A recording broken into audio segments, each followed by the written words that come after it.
evening and welcome to National Matters. I'm Patrick Soko, and today we are discussing governance reflection of the UPND government's 2 years in office. And my guest on the program is the Economic Front Party President, Mr. WYNTER KABIMBA. Mr. WYNTER KABIMBA is a lawyer by training. He is also the former Minister of Justice. He was the Secretary General of the Patriotic Front until 2014, when he also founded the Rainbow Party, which he has rebranded into the Economic Front. Welcome to the program, sir. Good evening, Patrick, and good evening, viewer. Thank you very much. We are happy that you managed to honor our invitation to be part of this program. Thank you for the invitation. Interesting. Now, to get started, first of all, since you rebranded from the Rainbow Party to the Economic Front, how is the party settling, especially under the UPND administration?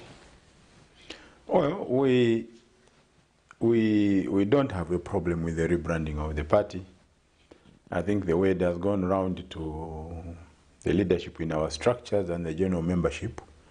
Of course, there are still some people in some remote areas that probably have not yet received the news. Mm-hmm. But generally, I think the way that has gone around, that the Rainbow Party is now known as the Economic Front Party. So we are happy with that dissemination of information. Mm-hmm. Yeah. Interesting. Now, our topic of discussion, sir, today is that we are reflecting on the UPND's 2 years in office, and we want to get your perspective as a political party who has observed the coming of the UPND, especially that just on Saturday we were marking the anniversary since various people turned up to vote on the August 12, 2021 general elections, now which saw the UPND being ushered into office. Now, what would be your overall rate in terms of how they have fared this far in terms of governance? Well, you can't deal with that matter. You can't discuss that matter, Patrick, without going back, to the UPND promises during the run-up to the 2021 elections. Exactly. They made numerous promises to the Zambian people, and the principal one of those promises was that the UPND was going to turn around this country, and the Zambian people would see a better standard of life than what they have ever seen before, particularly under the PF.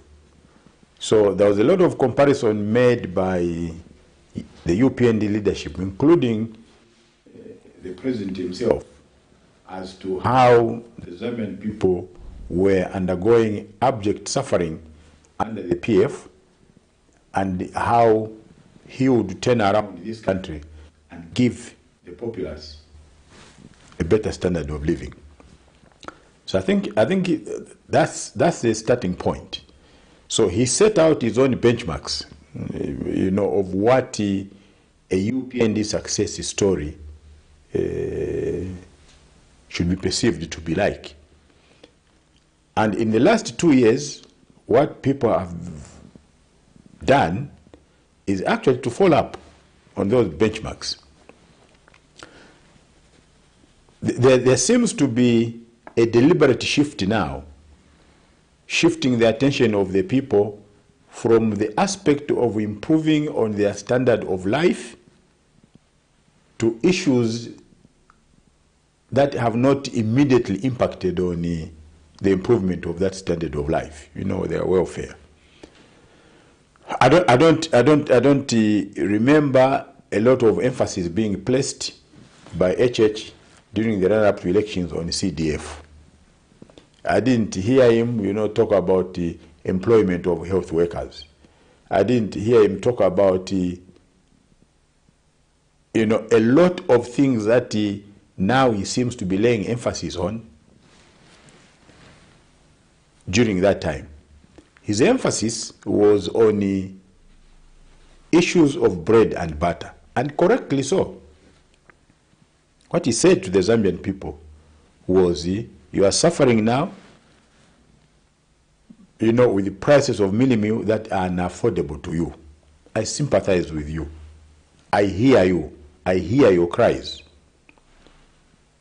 If you voted for me, I'll be able to deliver to you affordable mini meal prices. I'll be able to deliver to you affordable prices of essential commodities. In other words, you'll be able to access essential commodities which you are unable to access now. I'll be able to give the youth of this country employment.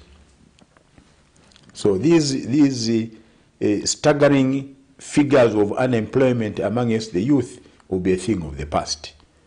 So those are the benchmarks he set out for himself. And I think it's against that background that we should now be reviewing his 2 years in office.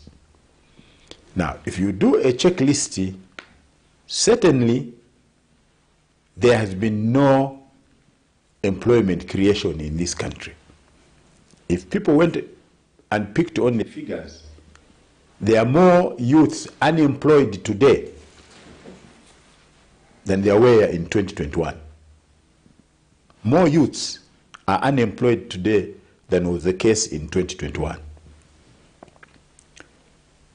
There are more people today who can't afford the 250 kwacha, 300 kwacha price of mini meal than was the case in 2021. There are more of our people today dying from preventable diseases due to lack of drugs, the degenerating healthcare system, than was the case in 2021. So the issues of bread and butter, which are supposed to define a government which has delivered, have not been dealt with.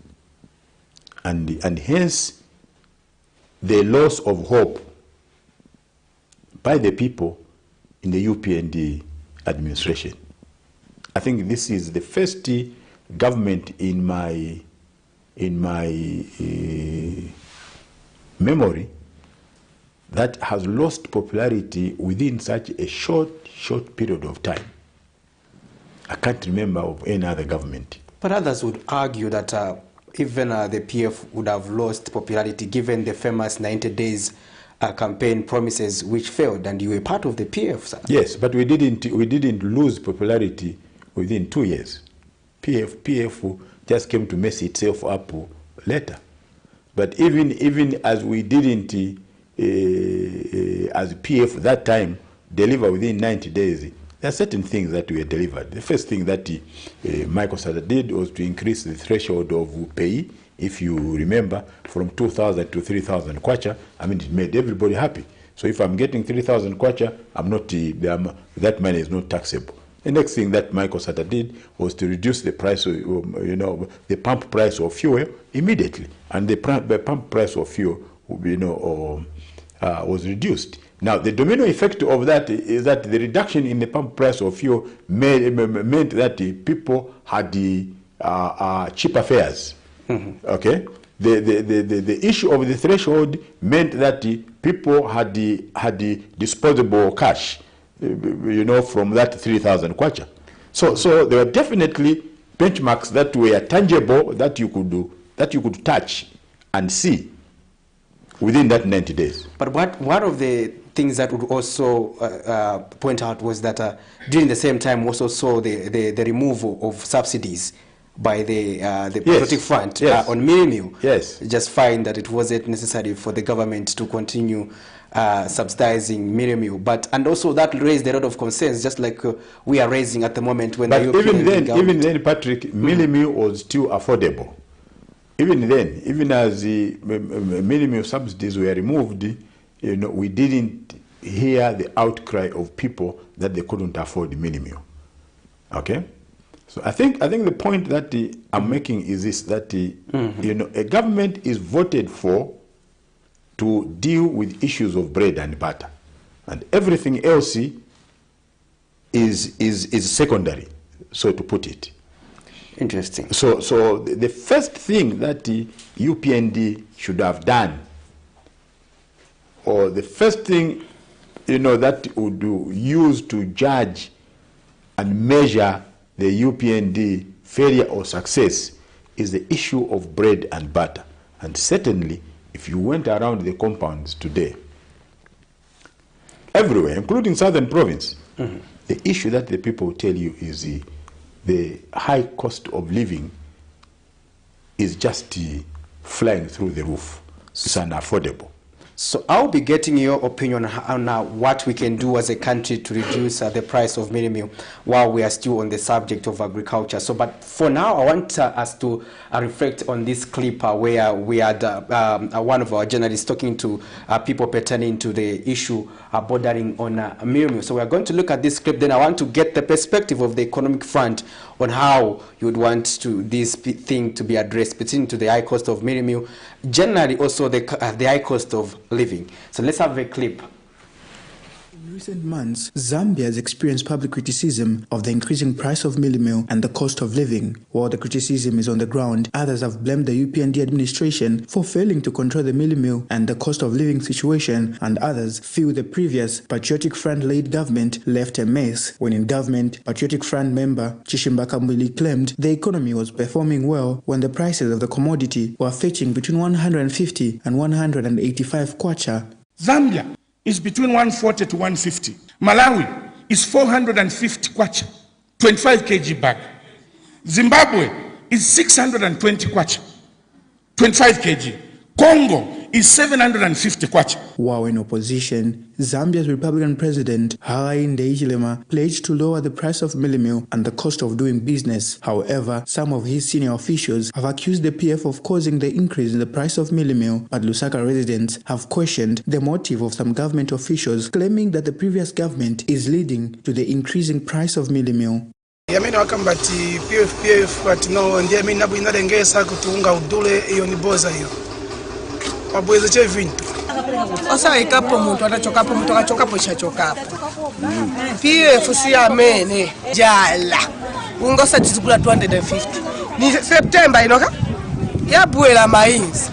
Tizapelela pati. Tienda bwati. Ziko yenda kuti. Futi stinga kale kwenu. Tenga unga kuchoka kuma countries kwina like Malawi mambo kulisa mwingine unga wao kuchabatira tena nikaonja tunaje polero mesi wana manje asanduka majanki chifukwa cha nsima kusoma wana wamona ngona ndo tapisa pesi work kutapa siko sima sasa siya kwa pesi work ipo vindu tifesi na alafu market wajanjala business nayo yatibu Ateza kamba twana zambo kuja. Zamba kuja njala yose sasitabu. Manje batipaya njala. Nga wadura baniba kuja malile. Stikwanisa business nayo kulipe. Na business maoda ya dura. Saka la bwanji. And governance rights activist Wesley Mianda believes the UPND administration should not rush to blame anyone, explaining that they should focus on explaining the solution that they are working on. Mr. Mianda says government should bury the past and focus on production that solves the situation at hand. The issue of accusing PF on the high prices of mealie meal does not arise. All we need to do is to go into production of maize. Once we have more maize, and we have more milling plants around, as suggested by the Minister of Defense. That National Service actually go into that. And other institutions such as Zambia Correctional Services. So these are the institutions that can actually help the government to address the prices of milling. But UPND spokesperson Cornelius Mwetwa, while addressing the media, explained that the price of mealie meal may only stabilize in 2024. In the turnaround of the year 2024, we should be able to see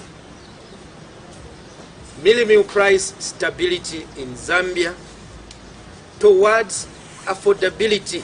Are the citizens patient to wait for 2024? With time, the best response will be known. Nelson Zulu for Cabinet News, Lusaka.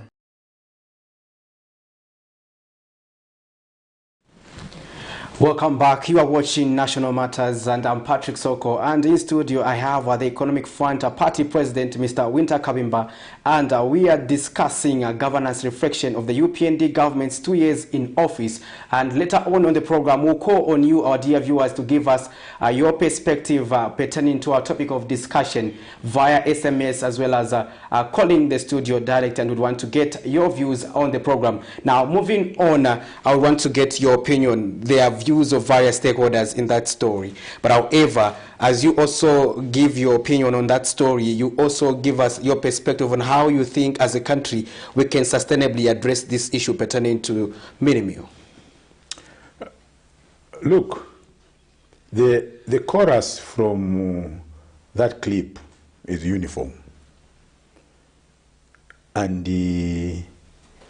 that is the situation on the ground. This is not the first time that Zambia is dealing with this issue of mini-meal. In the olden days, during the Nambo days, during the Kaunda era, mini-meal was not an issue until 1991. So, it has been done before. It's not as if it has not been done. It's not as if people are being unfair to demand that UPND, in accordance with its campaign promises, delivers affordable mini-meal. The people are not talking about give us free mini-meal. They will pay for the mini-meal, but the price must be affordable. That's what that clip is talking about. Nobody is saying government yanganepo hapa bati pase unga wa free. No. What they're saying, their cry is that the price is astronomical, it is unaffordable. A lot of these people are out of employment. A lot of these people are in the informal sector, where they probably make 50 kwacha, you know, in a day, even as they sit and stand in front of those tomatoes. So they want a commodity which they can afford to pay for. What would the economic front do? We have had a problem as economic front regarding FISIP. We have a problem as economic front regarding the solutions that PF then and even UPND today think that it would deliver, you know, cheaper mini-meal than what, you know, than before, or increase production. Because the problem here is production. And I'll tell you why that is so. Because of this practice, which has also been inherited now by UPND, even as they are criticizing PF, looks like they had completely no idea how to manage this, you know, this issue. Because they have continued with the pronouncements of a floor price of maize, 280 kwacha this year. The position of a small-scale farmer and a peasant farmer out there is that this cost is exploitative. It doesn't reflect the cost of production.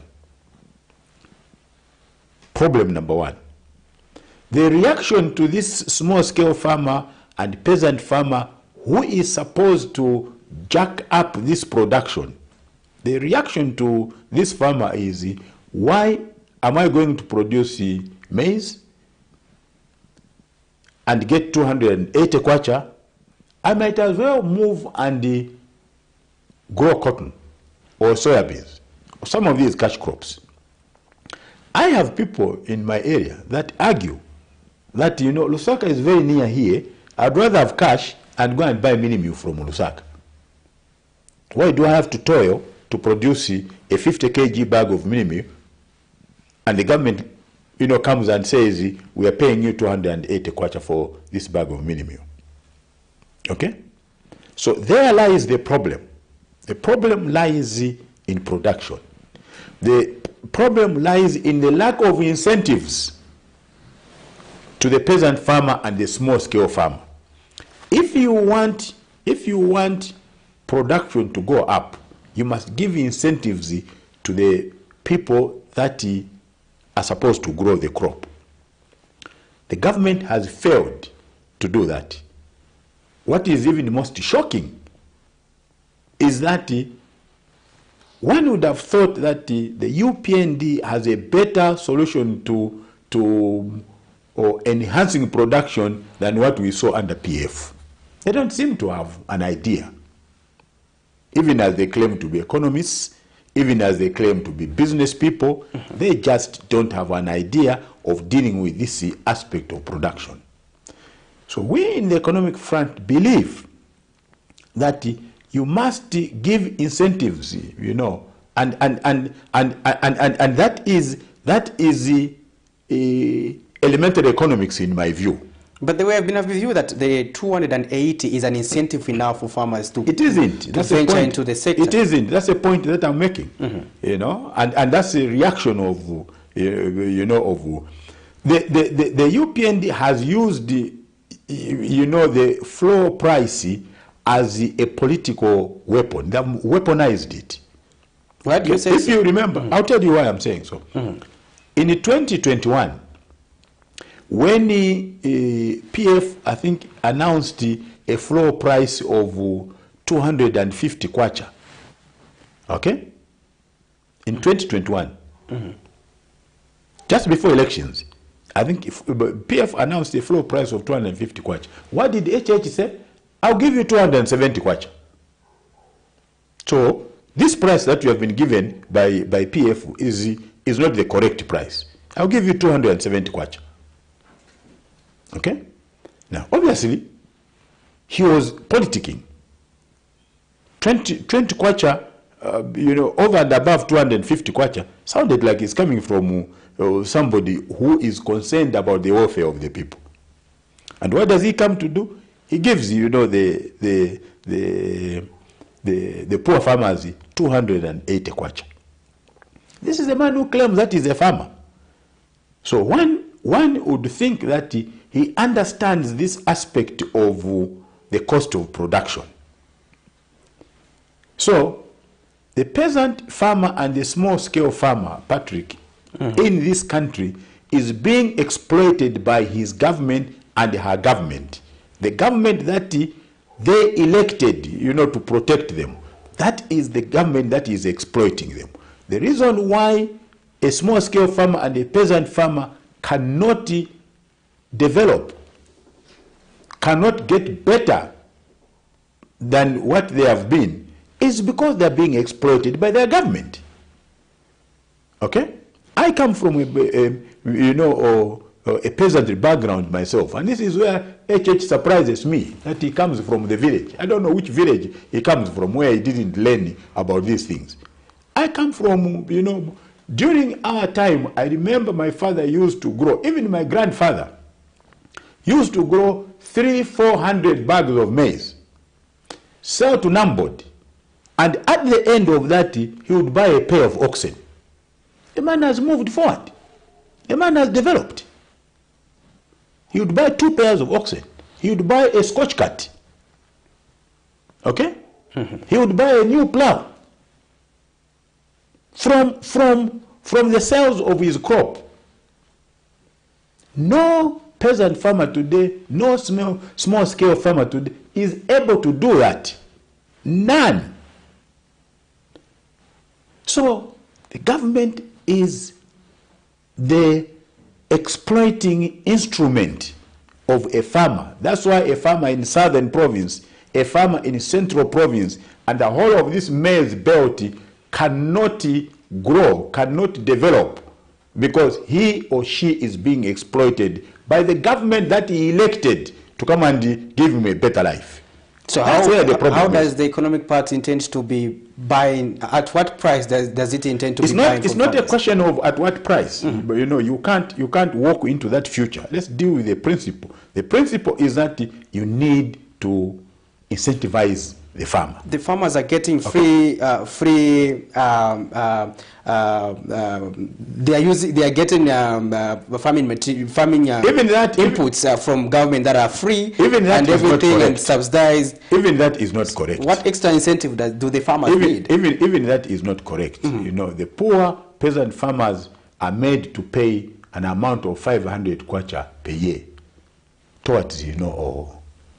Now, you tell me you subtract 500 kwacha from 280 kwacha. Okay? Because from the 280 kwacha, the 500 kwacha is for the farmer. That's a contribution he made. They have these, you know, so-called cooperatives. Yes. Okay? So it is not as free. FISIP is not as free as it is being projected to be. But it's highly subsidized. It is highly subsidized, but don't forget that if there is any you know, source of corruption in the agricultural sector, it is in FISIP. It is in FISIP.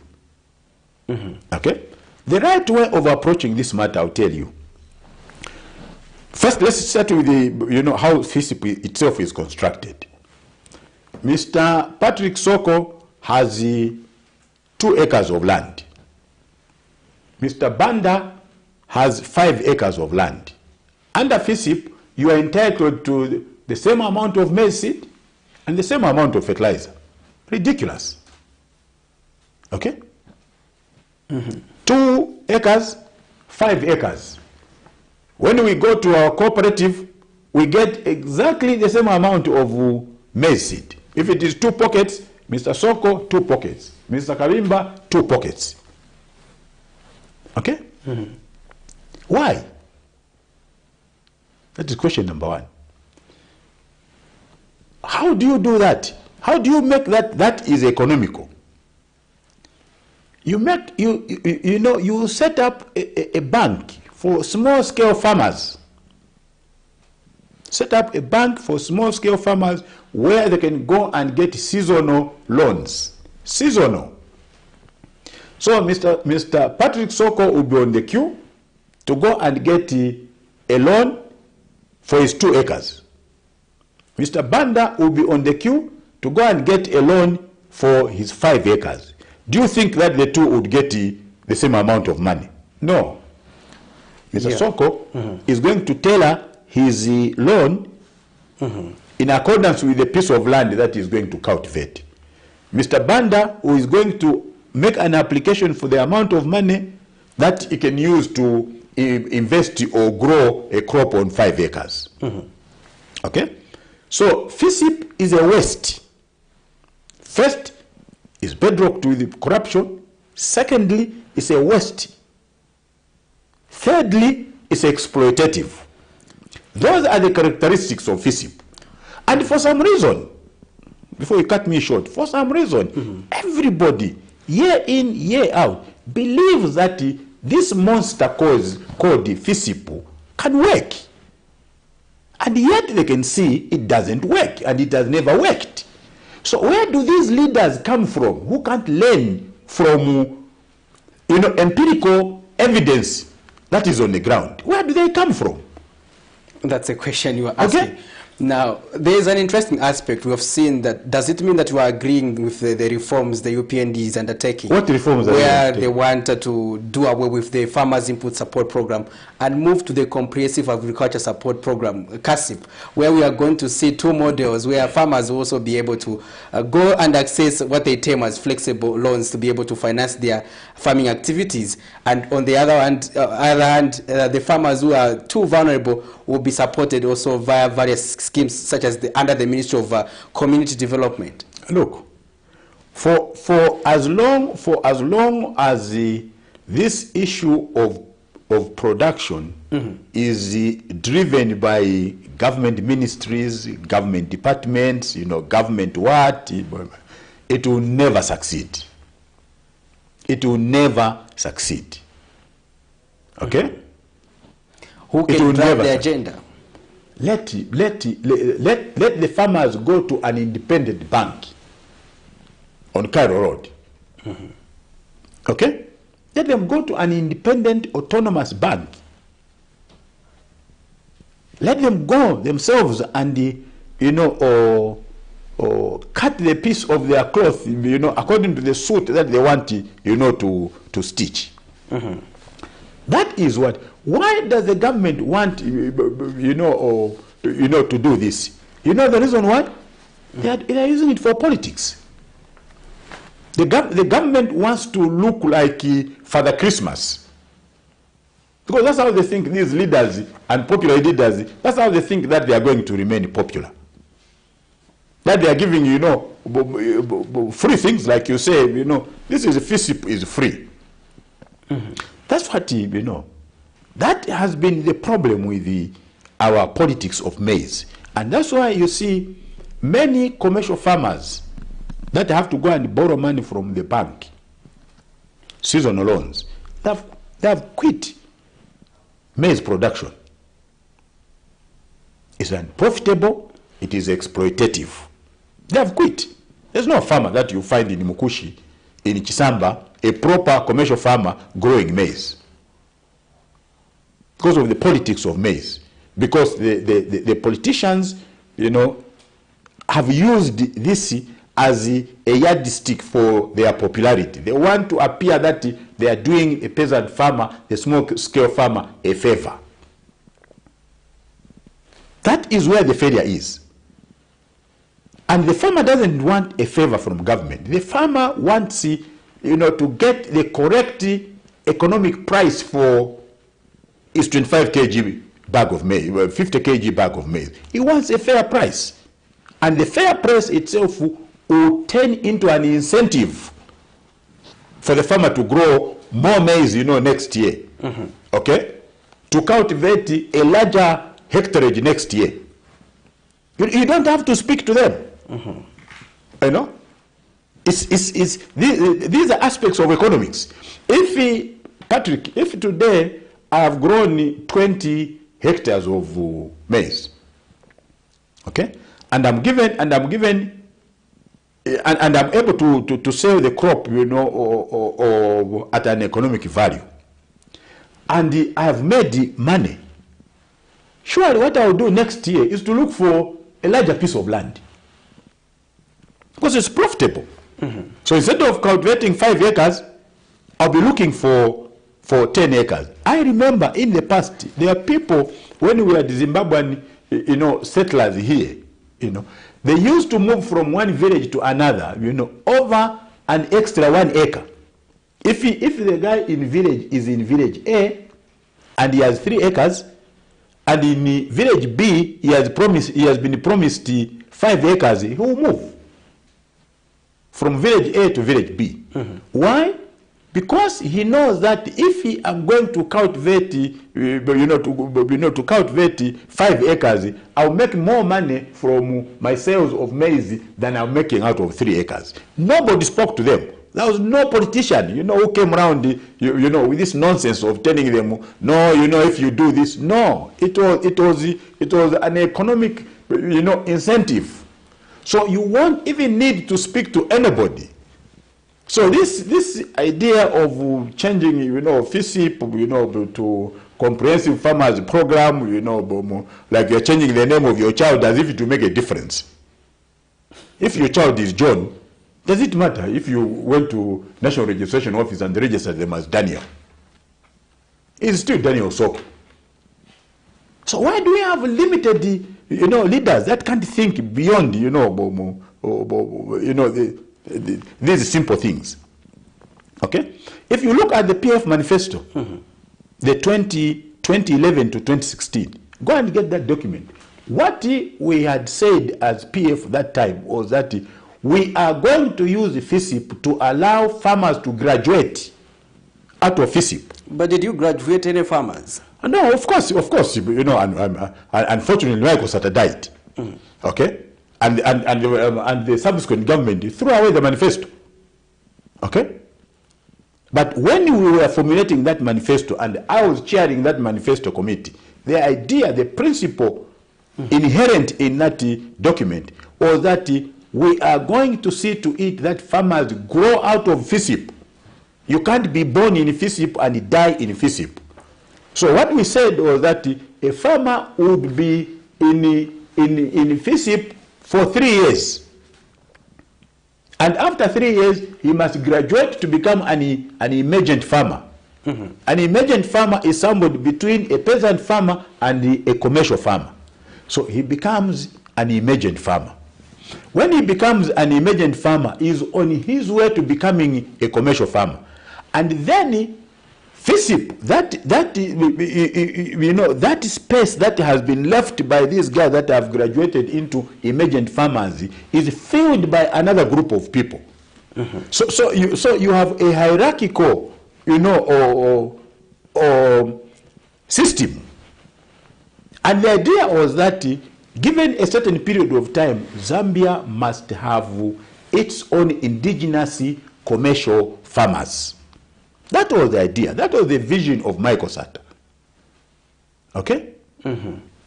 So now, moving on, I want to take you away from the agriculture sector. You've spoken at length on that, and I want us to move to the economic matters. And talking about the economic matters, among key pronouncements in the mining sector, we have seen that KCM and Mopani haven't been functioning as expected, and we have also seen that the kwacha also has continued to fluctuate. And what would be your immediate reaction to these two developments? Look, I'm not an economist. Okay. But what would you do, especially matters pertaining to KCM? Yes, let me canvass that point. Let me start with the kwacha.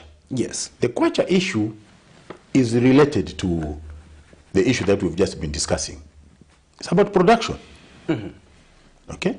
The money in circulation must be sustained by goods and services in a country. Okay? So, where you have very low production, how do you have a strong kwacha? That's my little understanding of, economics. Okay? So that's why HH has found it difficult. So this is not about witchcraft. This is science in economics. Okay? That's why the degree in economics is a BSc. It's semi-science, quasi-science. Okay? So he has found it difficult. He has even stopped talking about it now. Because, they tried, to use gymnastics, bring it down, to 15, 16. And the kwacha just says, but what is this? This is artificial. Keeps on again exponentially, crazy, going up. Now, have you ever heard HH talk about the kwacha now? Zero. Have you ever heard Musokotani talk about the kwacha coming down? Zero. They are just as confused as the day is long, they say in English. So they have no solution. But the solution, again, goes back to production. KCM, and the Mopani. Okay. The point is this. The information we have is that these guys are looking for a user-friendly investor. What do you mean by user-friendly? I'll explain. They are not looking for a genuine investor. They are looking for an investor that can promise them money in 2026 to win an election. Okay? That's why they are worried. Now, the corruption issues now are international. So a lot of genuine investors that want to come and invest, they don't want, to be dangled a carrot of being partners with government in some corruption. They don't want. So they back off. That's the problem that they have had. But we're talking about a corruption, zero-tolerant corruption government. Look, I don't want to say... That has, according to various platforms they have stood on, the president is on record saying that it does not condone corruption. And And you're just suggesting that probably... It's very easy, you know, it's very easy to say what you don't believe in or what is not happening. Very easy. Very easy. Okay? What is, you know, common ground now is that there is staggering corruption that is eating into the UPND administration. Their own people say that when you meet them privately. They say it. Okay? And also, it's very difficult, Patrick, to control corruption in a weak economy like this. And that's not a justification. It's not as if the Americans are not corrupt. It's not as if the British are not corrupt. It's not as if the French are not corrupt. They are, you know, by all features of human nature, corrupt. But you know what makes it difficult? It's because the economy is strong. Why do I have to bribe you for something I can get for free? Why do I have to bribe you? It's because the systems are working. But when you have systems, you know, such as what we are seeing now, the president wants to talk about procurement. You know, the president wants to talk about the sausage airport. You know, the president, you know, wants to talk about you know this, you know, and that. Surely the president has more serious. I worked at the State House myself, very close to a president, very close to Michael Sata, and I know the value of the time in that office. Okay? Instead of him going, for example, he was in Livingston 2-3 days ago where he was addressing the annual general meeting of accountants. Instead of the man going to say to the accountants, listen, I have problems in the mining industry, and I would like you accountants to start specializing in mining accounting so that we can stop the bleeding of our taxes, you know, by these mining companies. He goes and talks about you know, the airport, which is like a sausage airport. That's all. That's the reason why. Well, that's the only thing that he said. So he travels all the way from Lusaka to go to Livingston to go and address, you know, 500 plus you know, professionals.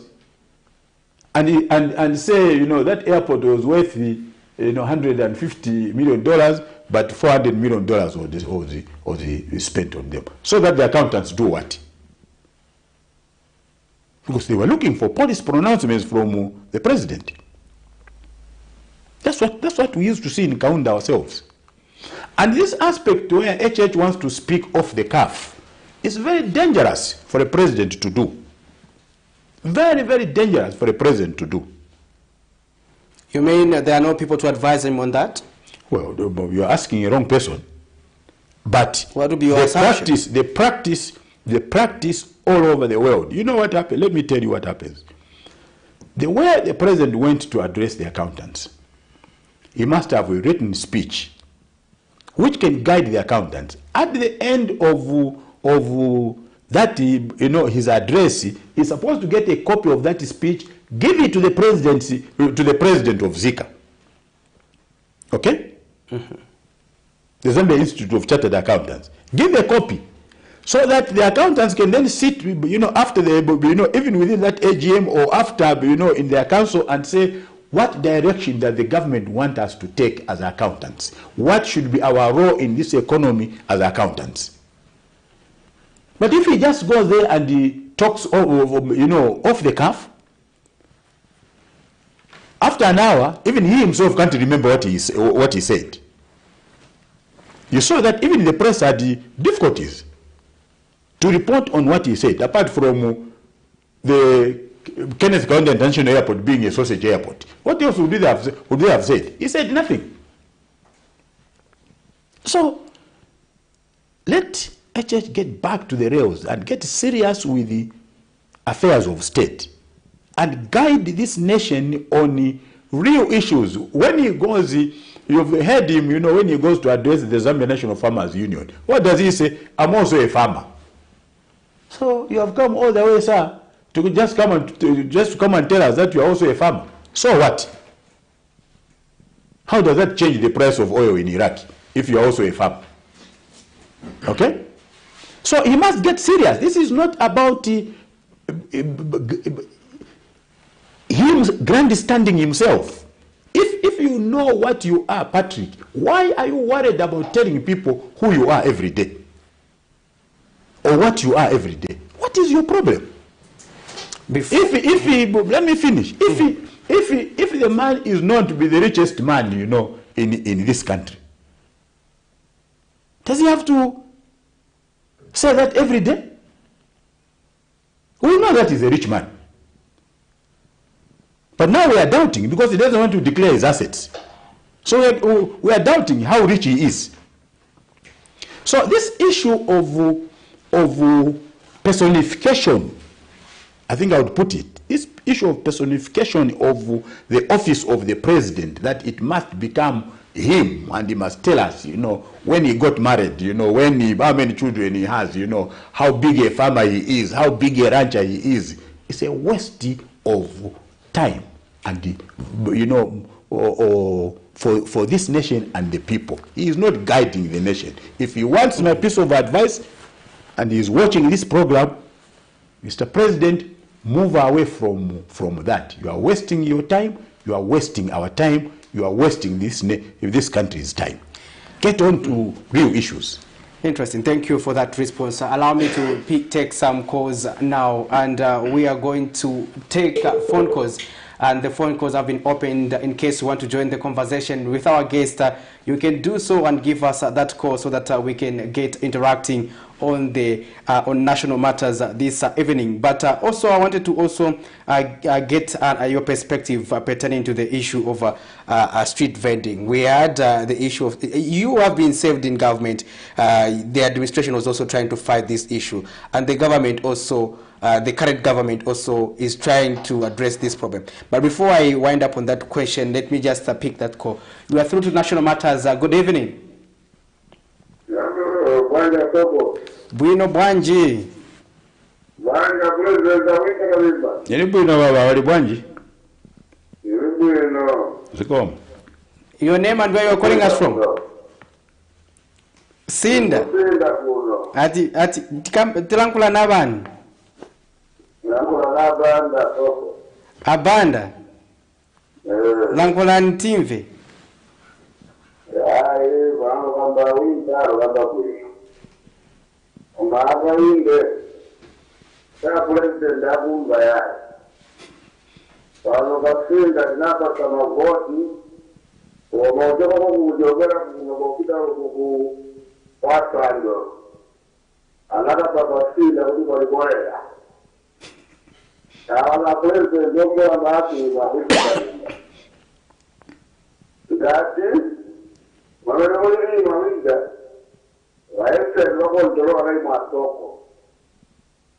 Ndara unga is too much kasinda bana kashire bana awetera nitakweze. Ndizingati unga kusinda? Kusinda unga soko is 280 kwacha. Yeah, you are. Sinda. So andwena ngo President WYNTER Muzee to wawu jirako. Kidesi akainde. Aika bachabe bakama ato. Baile debe dira konosinda. Kulete. Kanto konosinda ni. Baile kiji dira so gona ma President WYNTER. Kawa ngala bon. Abani tatuye tumote tanjabo ja. What careful. Yana ni ya PF. Yana kutoka sinda police. Manyumba yangu mbili basini. Basi wewe kama pajabu increase CDF and you free direction. Sikuja free direction ni wapenzi wa WYNTER. Mwanzo yaka ile sikuja free direction. Unga ikisia. Ala baeka kwa kampeni 50 kwacha huko.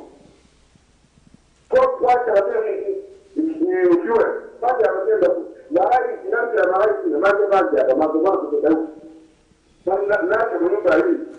Sasa kitabu gani? Mali. Ziko Mabanda.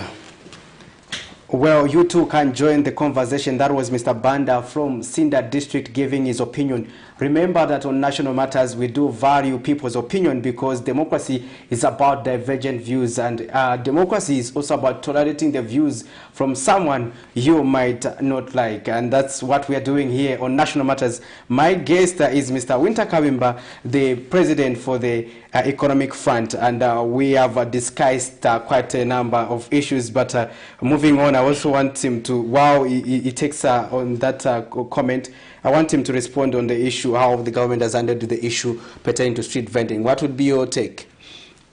Look, I'll tell you. The city is clean. I'm a local government practitioner myself, and the only system or institution that I worked for was Lusaga City Council for 14 years, and 1 year at the Kitwe City Council. This problem of street vending was there. What is the problem with the street vending? It's economical. Okay? Do you really think, Patrick, that those poor ladies you see during the rain season, when it is drenching and it's raining cats and dogs, and the poor lady from Chiboria, Ankara on the Cairo Road, in the open, under an umbrella which can't even cover her shoulders. Do you really think that she is doing that out of luxury? Do you really think that she is doing that, because it's a hobby? No. It's an aspect of survival.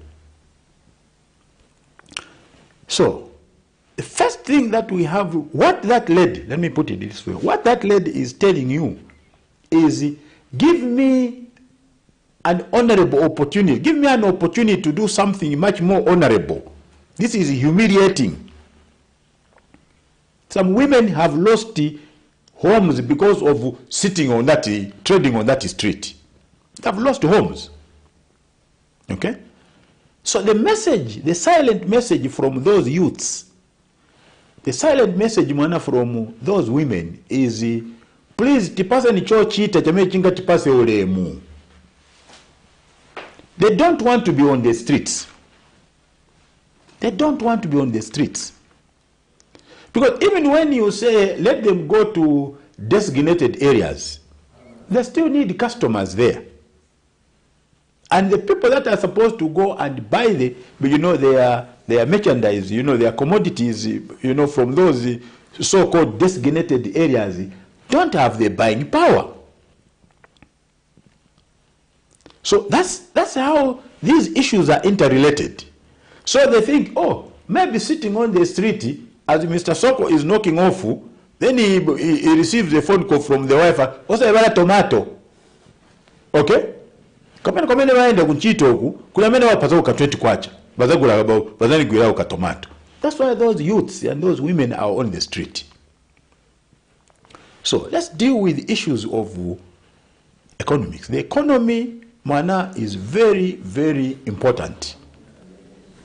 And that is a problem for every third world country, the 54 African countries. I don't know if you take time to watch these clips. I was watching the clip, in Niamey, in Niger. I'm following up this issue of the coup there, and the, issues arising from that coup. When they show you the clip, of, women in the market, you'd think you are in Zambia. So this is uniform to Africa. Is it because God doesn't love us? No, He does. But what is the problem? Leadership. Leadership. You have one crop of leadership, coming to lie, and going to do something completely different. Or they are lying, and yet they have no idea. Let me pick this call. I'll make a follow-up to that. How to manage the situation. Hello, you are through to National Matters. Good evening. Hello. Hello, good evening.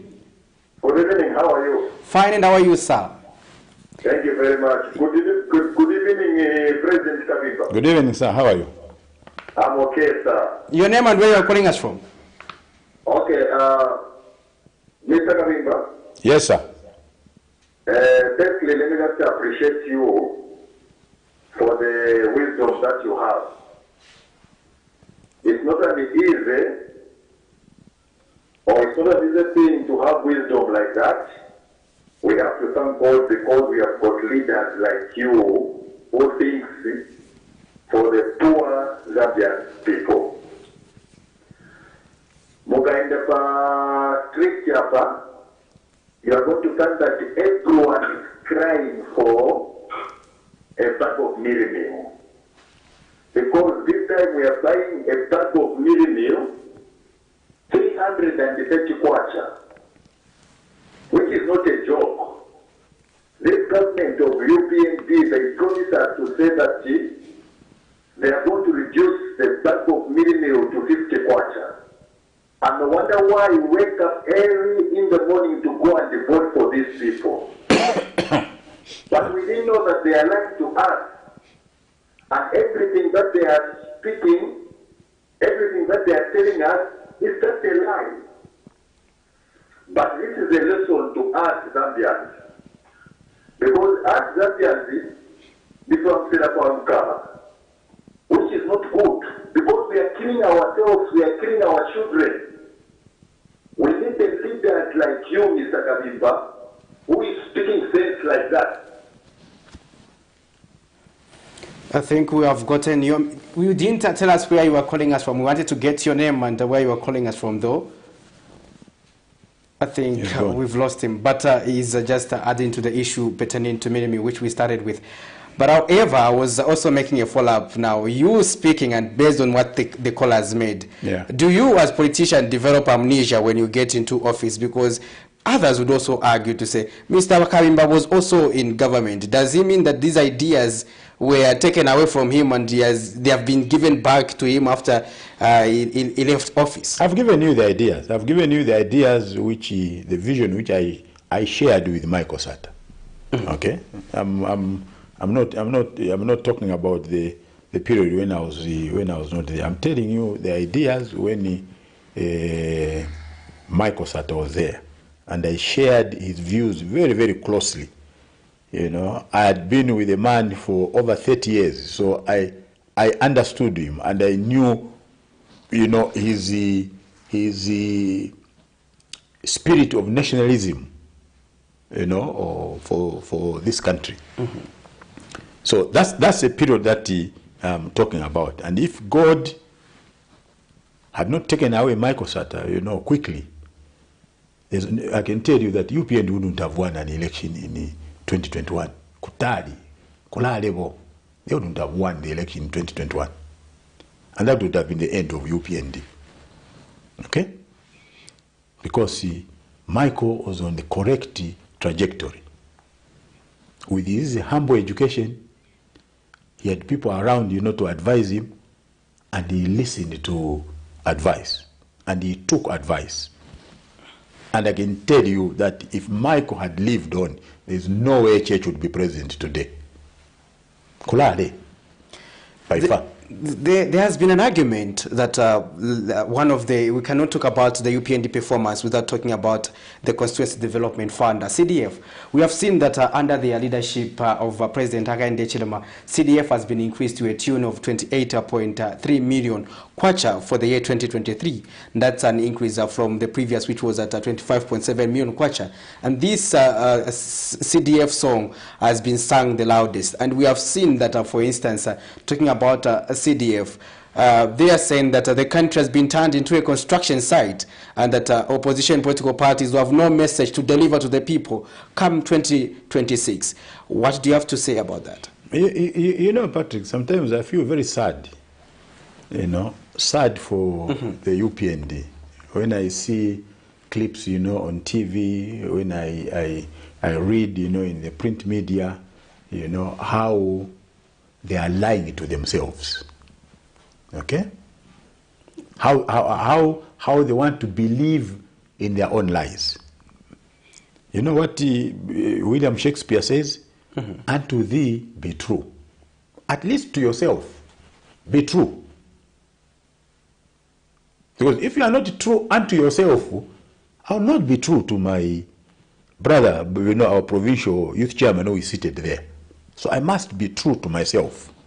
And to thee be true. Okay? You've heard Mr. Banda from Sinda saying it, not me. But we haven't seen this constituency development fund here. Kuli be CDF kuno. Tinaona CDF ya PF meli na sebenzera. Ya UPND still ona kuno. Okay? So they are talking about these figures, colossal amounts of money, and money is not going out. They have no money to send to the constituencies. Yeah, there is no money to send to the constituencies. But they are saying soon no child will be sitting on the ground. Every child will be sitting on the desk. This is August. This is August. We only have how many more months? 4 months.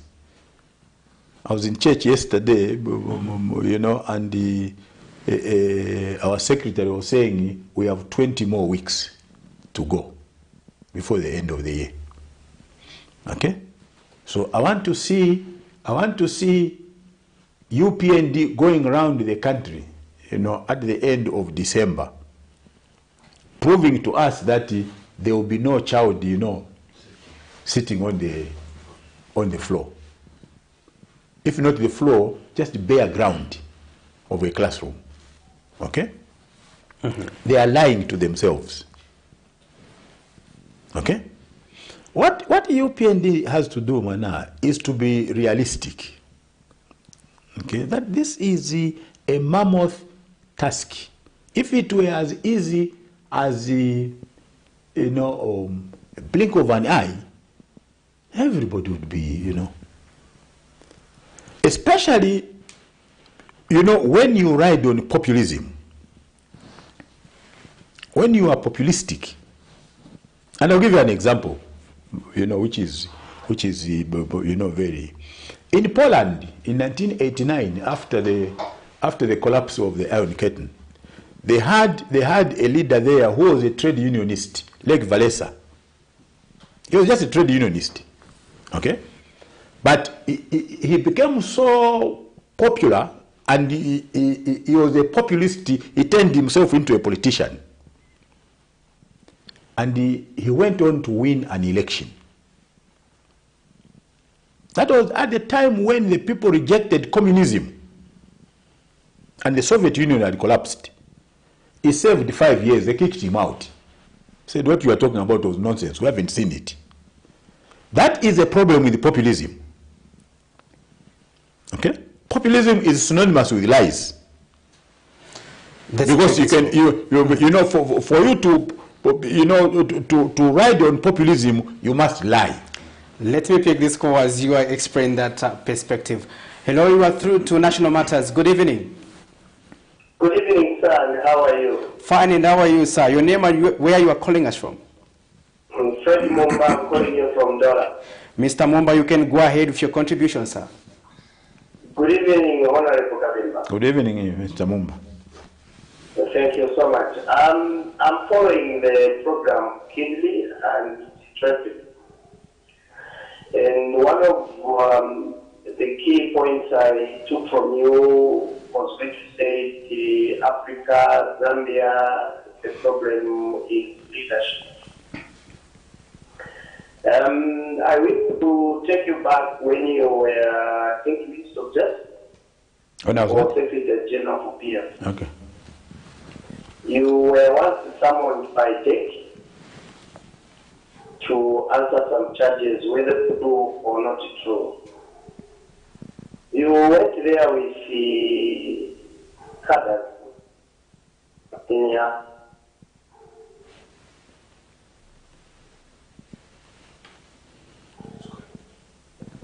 Are you there, Mr. Momba?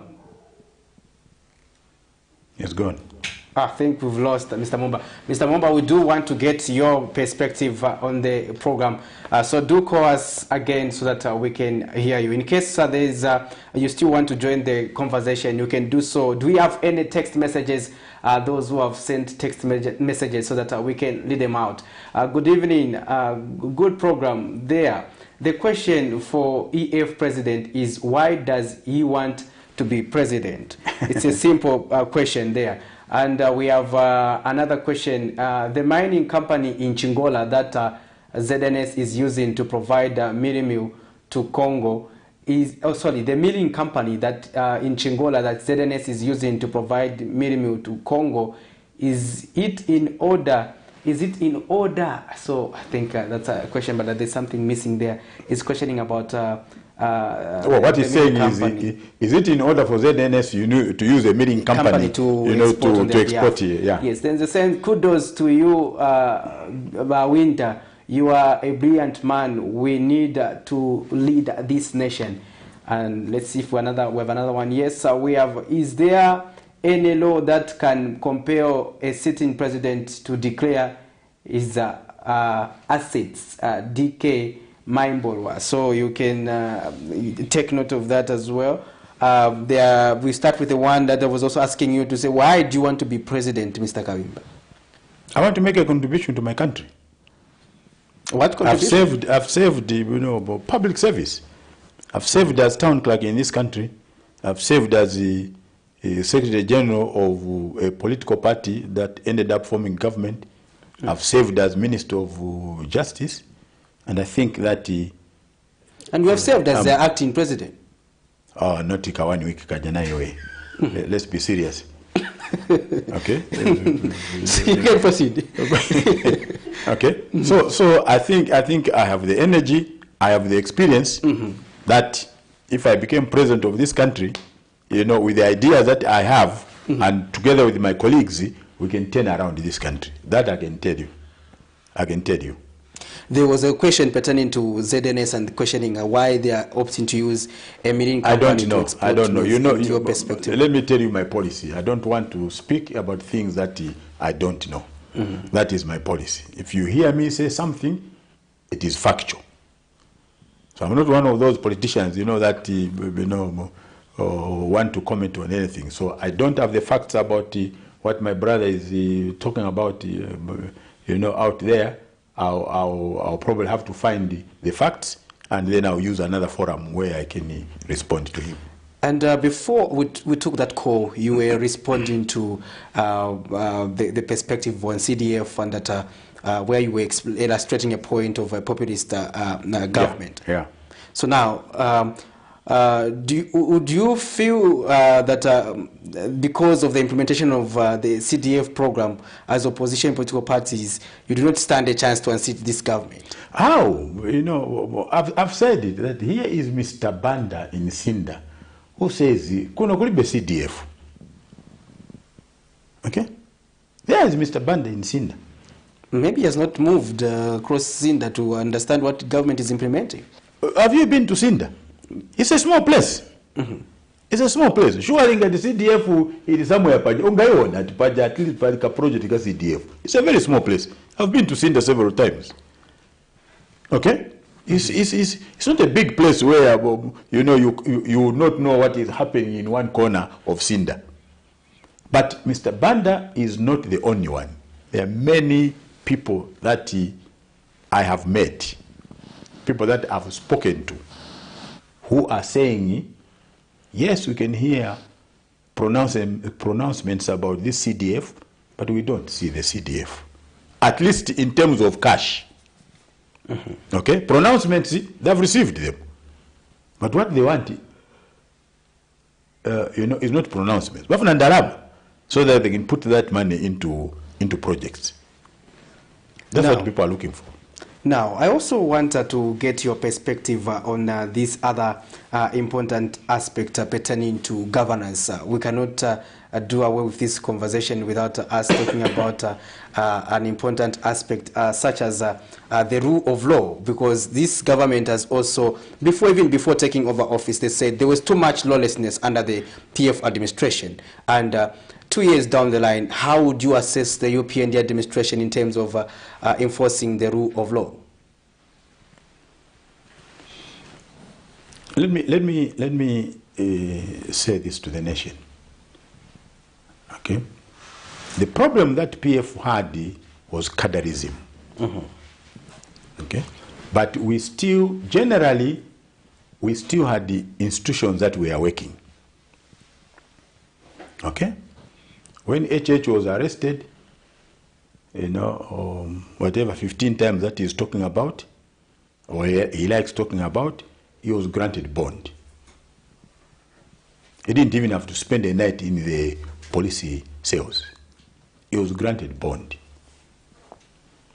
Okay? I remember reading a newspaper article where there was a bench warrant against him, and it was set aside by the High Court in Kitwe. So he didn't have to get arrested. Okay? So institutions were working. The problem that the PF had was the anarchy perpetrated by cadres that degenerated into something that was nauseating really. The problem that we have now is a degeneration of institutions. Now the two are different. The problem that we have now is a degeneration of institutions. Why do you say okay, so? And that is frightening. Mm-hmm. Institutions such as what? Which institutions that are key that you can cite? Institutions of the state. Mm-hmm. If you know the definition of the state. Exactly. Okay. This is where the concern, the apprehension of everybody, is. Okay. There's nothing wrong, Patrick, and I'll be the first one, to support the UPND. Nothing wrong with somebody who has broken the law being accountable. Nothing wrong. Absolutely nothing wrong. But you know that under our constitution, there is a presumption of innocence. That you are presumed innocent until you are proven guilty by a court of law or a tribunal established by law.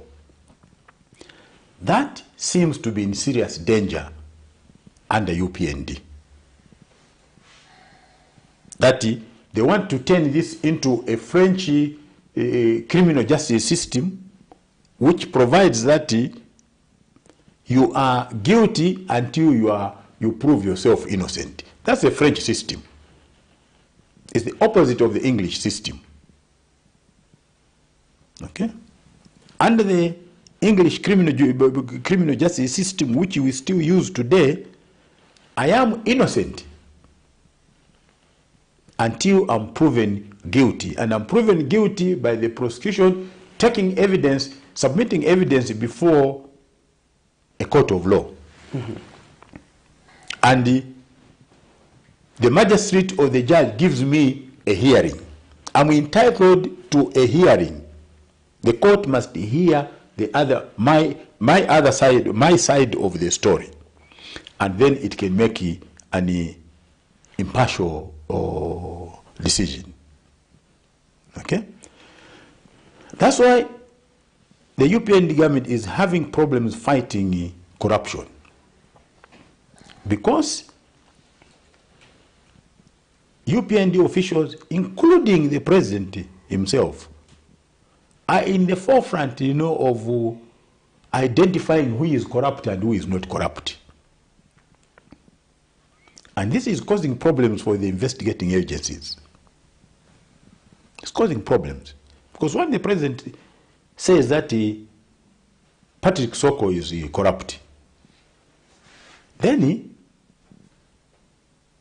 they must pick you up. And you'll be making that pronouncement, sometimes, innocently. Then they discover that you're actually not corrupt. So my advice to the president is stay away from these pronouncements on corruption. Okay? But he's finding it very difficult, because even this issue of Sausage Airport, he's talking about corruption. And yet, if it is true, and I will be the first one to support him, if it is true that the cost of that airport was inflated from 150 million US dollars to 400 million US dollars. Surely somebody must be held accountable. There must be a paper trail somewhere. And the paper trail should not be an allegation from the president as head of state. That must be followed up by established institutions to deal with that matter. But he's making these innuendos, which are very difficult, to buy in. Okay? What he was actually saying about that airport thing was that there was corruption. That somebody must have taken a kickback in order for the cost to be inflated from 150 million US dollars to 400 million US dollars. What is your evidence, sir? Okay? So this is the problem. The erosion of institutions of state. Okay? Somebody is arrested, the president must make a statement.